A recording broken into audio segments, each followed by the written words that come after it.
लोकसभा चुनाव को लेकर बिहार में प्रचार प्रसार का दौर जारी है और रोजाना एक पर एक विवाद भी देखने को सामने मिल रहे हैं। मनोज झा हमारे साथ मौजूद हैं, आरजेडी के सांसद हैं। मनोज जी, अश्विनी चौबे केंद्रीय मंत्री हैं, कल बक्सर में वो वहाँ के एसडीएम हैं के उपाध्याय, उनसे उलझ गए। मॉडल कोड ऑफ वायलेशन का मामला था, तू मैं हुआ। क्या लगता है कि देखिए, मैं सीधे तौर पे कहता हूँ, अश्विनी चौबे जी जैसे लोगों को जो जमहूरियत के तहत मंत्री बने, सांसद बने, उन्हें ये मुगालता हो चला है कि वो राजा महाराजा हैं। ऐसी जुबान राजा महाराजा ही बोलता है अपनी रियाया के लिए, अपने सबऑर्डिनेट्स के लिए। माननीय चुनाव आयोग के लिए परीक्षा का प्रश्न है। मैंने कई मसलों पर देखा है चुनाव आयोग सख्त रवैया अपनाता नहीं है।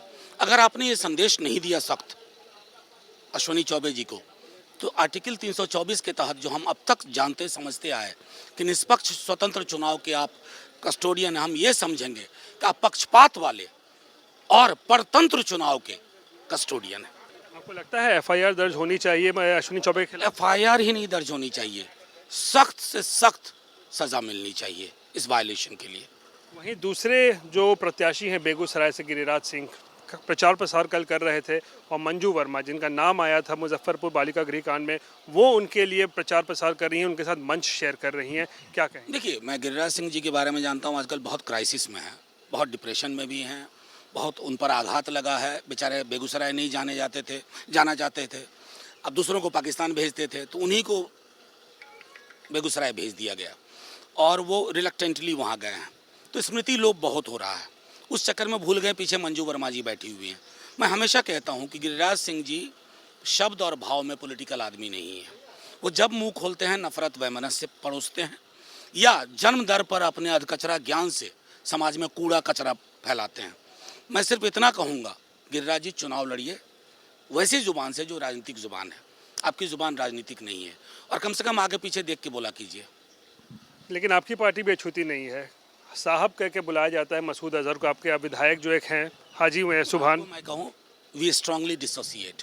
हमने डिस्टेंस किया पार्टी को, साफ तौर पे कहा कि ये उचित नहीं है। कोई भी ऑनोरिफिक टाइटल किसी भी आतंक के लिए उचित नहीं है।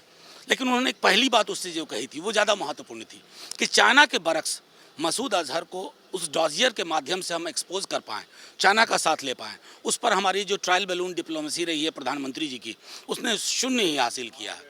हाँ, एक बात ज़रूर मैं कहूँगा आपके माध्यम से कि अगर चर्चा हो ना ऑनोरिफिक टाइटल्स की, तो माननीय श्री रविशंकर प्रसाद की भी हो।